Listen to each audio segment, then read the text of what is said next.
Good. Then let me move into the second segment. Yeah.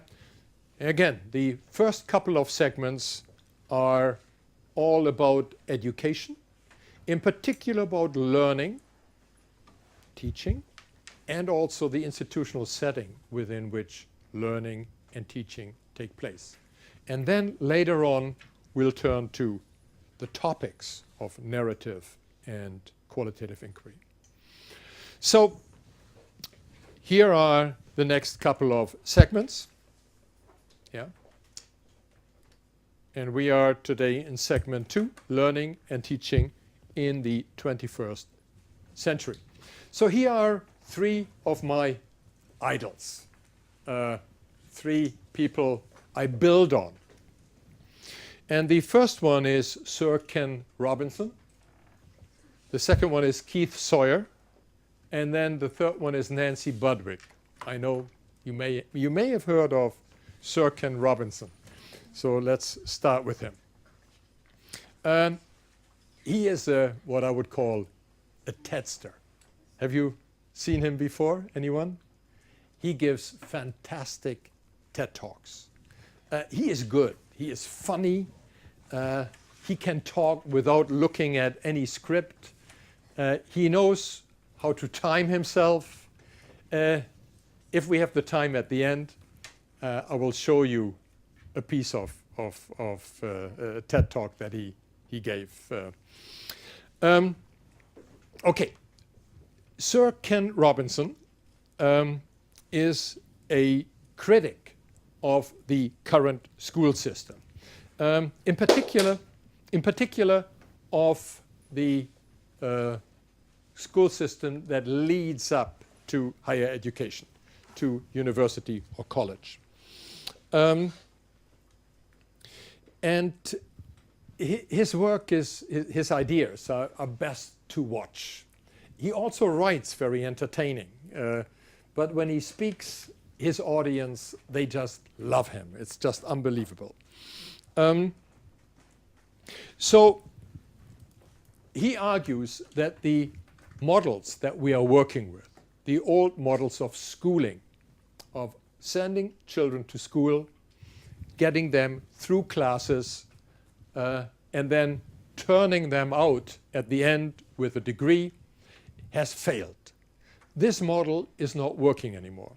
And he argues that this is a model that comes out of the early industrial times, where there is a conveyor belt, and this is where we put our students into these little groups like you, and then you sail through your first year and then through your second year with all the kinds of hurdles that are built into it.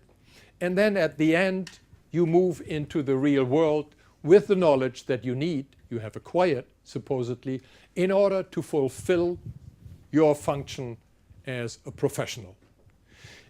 So his argument is this old model is totally outdated, and we need to rethink. We need to radically rethink. Actually, he says we have to throw that out of the window. What it does, it increasingly alienates the learner. Yeah, students are falling out left and right out of the system, and only those who are most persistent and can hold on to their idea of where they want to be when they are 25 or 28, only they will make it through this selective system. But what we lose is a lot of good potential. Yeah?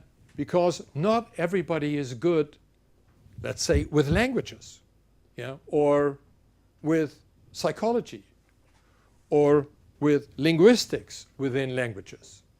Some people are good with other things, dance. So within this system, he argues, too many children early on are held away, are pushed out. And those who get through it don't necessarily these days ultimately end up with a job. So he argues that we have to overhaul this whole system and he wants to personalize it so that everybody's talent, yeah, is spotted early on, and then everybody is moved into the direction that they ultimately would like to go. So students should be able to realize what they are good at. Yeah, they should be able to discover their own talents. That is his argument. And in doing so, they most likely will discover and learn how to love their learning. Yeah, they will be engaged. They will find their passion.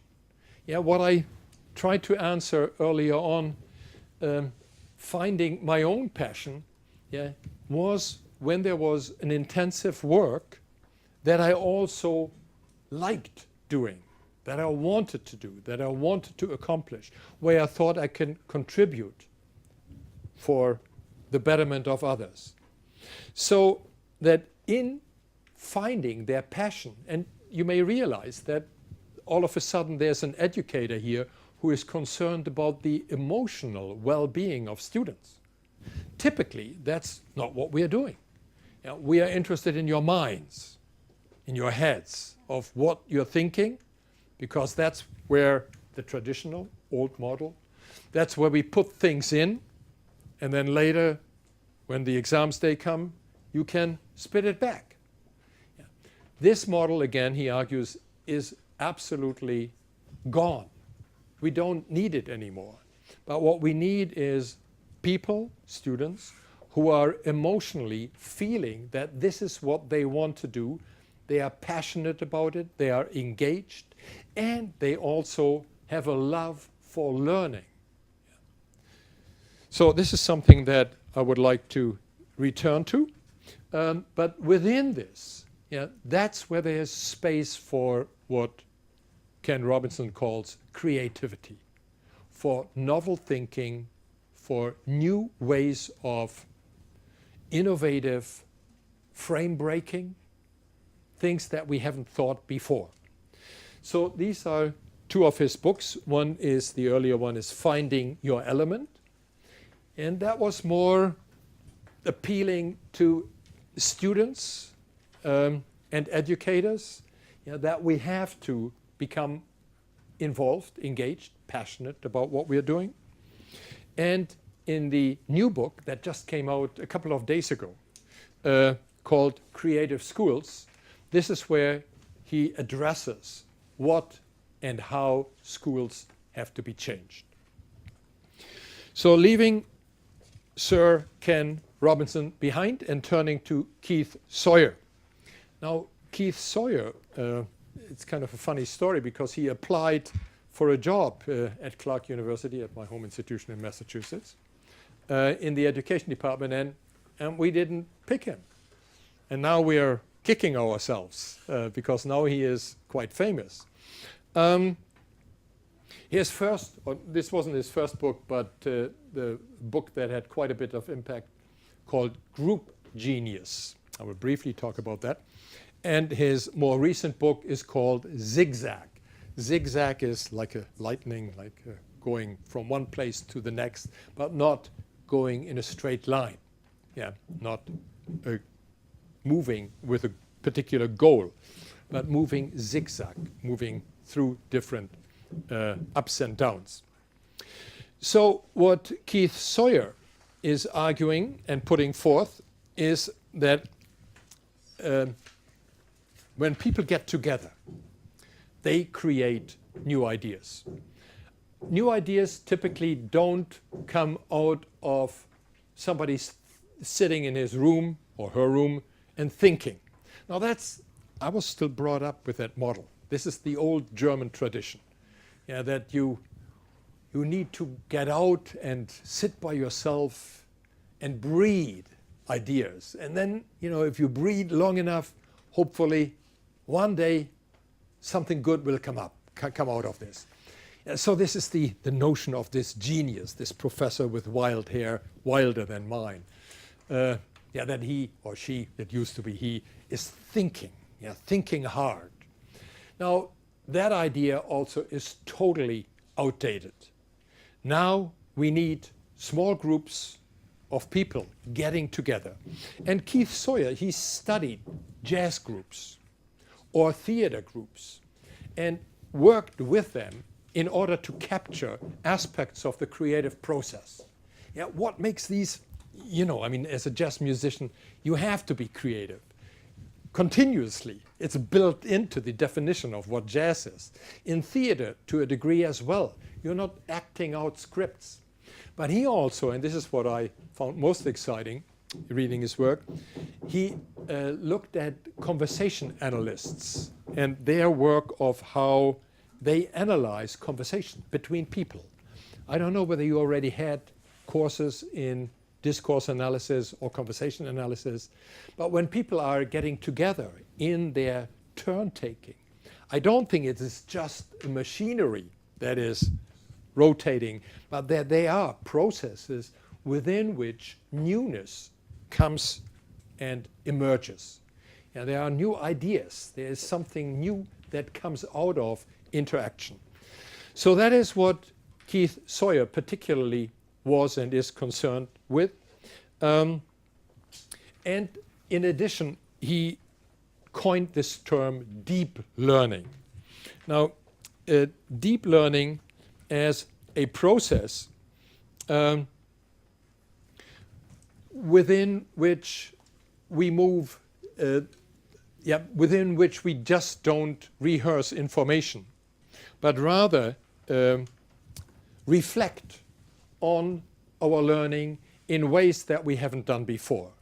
So the reflection of how we learn becomes part of it, not just the reflection of what we learn and the connection of what we learn to previous ideas. Those are important ingredients. But if we reflect on previous ideas and how we got from previous ideas to new ideas, that's where the learning process itself becomes a reflective process. And if we do this, we are better able to work from one instance to a next one, from one particular discipline into a next discipline. So this is where deep learning is something that I think is quite interesting in the business of innovating learning and teaching. So with that in mind, we'll turn to Nancy Budwig. And Nancy Budwig, that was the nice part. She also was on the task force that I was engaged with at Clark University in 2008, 2009. And she was one of the engines in bringing us together and keeping us together. Remember when we were trying to rebrand the institutional identity and looking outside, we had to come up with a reflection of what were we doing and where were we trying to head with our ideas of who we thought we are, the identity of this institution. And ultimately, the goal was to bring this back to the rest of the faculty and say, look, funny way, we are not the people, we are not the institution we used to think we are something different. Which sounds a little crazy, but that is exactly what is happening, and this is what is happening when institutions or firms, companies rebrand themselves. And later on I will go into a couple of examples where this happened. But this happened in 2008 and 2009, and Nancy was one of our collaborators. And I'm drawing in particular on an article that she wrote in the journal called Change, that is The Learning Sciences and Liberal Education. That was the title of her paper, of her article. And in this, she basically summarized the work that happened at my home institution, but she summarized it in a way so that other institutions can use this as a schema, as a schematic way to rebrand themselves. And she seems to be quite successful with marketing what happened as one transformation process of one institution for other institutions, at least around the United States. So her work is focusing on deep learning and adaptive expertise. I will go into that a little bit more. And she argues that learning is always situated. Yeah? Even when you learn equations in mathematics, yeah, you learn them as situated practices in situations. So learning is highly contextual. And with realizing this, we want ultimately that our students learn what they learn in a particular context to be able to transfer into other contexts.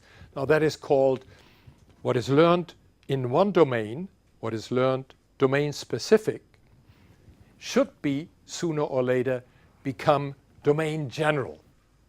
Yeah. So what you learn in one area of linguistics or one area of psychology, you ultimately can transfer to other areas within the discipline and ultimately, hopefully, also across disciplines. That's the concept. Yeah? So learning does not take place generally first and then peters down into the specifics, but rather learning is concrete in particular situations. That's where the learner realizes, this is what is connecting. And from there, there's a transfer into other contexts and ultimately into a more general level. Yeah? So it is, the concept or the picture is, it is bubbling up from the bottom, from concrete little things to more general, rather than giving you the general principles first and then people apply them to concrete situations. Yeah. So let's keep that in mind a little bit. And then there was one other important addition that I'm borrowing from her, namely, and this builds on what I just tried to explain, that learning takes place in developmental trajectories. Yeah. So it's not a linear process. It's not this is added on, but rather it is a sometimes circular, or as Keith Sawyer had it, it's a zigzag way. So it's not a one-way street in one direction. That's what it seems to be. But these experts argue it's not. Yeah, learning takes place as a finding way, as sometimes going in the wrong direction. And often from making mistakes, we learn more than if we had it right the first time. So this is also, and I have to return to this, where we have to set up our students in a space where they can make mistakes, where they should make mistakes. And we even talk about that we should set up our students to fail. Now, when I tell my students that at the beginning of the semester, that I'm setting them up to fail, they almost throw bottles at me and say, no, you know, I don't want to fail. No, of course not. But when you get out into the world where there is no predictability, where the context is new, where there is no certainty, right? This is where having failed before is a God's blessing, rather than the anxiety, oh my God, now I'm facing new problems that are not scripted yet, and I don't have the script in order to tackle them. I have to figure it out myself. I have to be creative. Yeah? I have to talk to people. I have to be with others and find out solutions. That is a way that doesn't happen as a linear process, but rather in a developmental trajectory that we can stage, where we can give also a space where students or learners can run against the wall and bounce back and try again, try a different way. These are the kinds of ideas that Nancy Budwig developed and put out in her writing. So let me summarize this segment. What I was trying to take home here is that education is in a crisis, in particular higher education. And higher education is in a particular crisis because A, this is where we train teachers, and B, this is where creative ideas, where innovation should be at home. And from there it should move into schools and into kindergartens. But Sir Ken Robinson has a really nice metaphor. He shows that young children in preschool, they are more creative than in elementary school. And elementary schoolers are more creative than high schoolers. And high schoolers are more creative than college, university students. Now, he argues that this loss of creativity is due to the failure of schools. Our schools drive out creativity. Yes, to a degree, one can make this argument. But I think there are ways of enabling creativity in schools around the concept that I had started to reveal here, to work with in this segment. So what we would like to do is to launch a reform, to launch a radical reform, and this not just in particular nations, but globally. Education has to change. And the aim is to better prepare for new contexts, for unpredictable, unscripted contexts. This is what people always call the real world. And I'm not sure whether this is a good metaphor, because we set it up, the classroom, as an artificial world, and the real world where we are in job situations outside the classroom. It doesn't have to be like this. The classroom is part of the real world. But in the classroom, we can do things that are as real as being outside the classroom. And in section 7, I think, this is where I will go into more detail and show how this can be done. At this point, we are more at an abstract theoretical level, but what we are trying to aim for is the ability to ask new questions, to ask questions to solve problems from different angles, from new angles. Some people call this also thinking outside the box, or another metaphor, being quick on your toes. And one term that Ken Robinson used is divergent thinking. Look it up, but we'll have some time later where I would like to get back into this. Divergent thinking, a different way of framing the problem. Frame break, a novel way of asking questions to solve a problem that with the traditional questions we were or are not able to solve. And so what that leads up to is ultimately a change, an overarching change in the curriculum for higher education. So this is what we would like to turn to, and this concludes the second segment.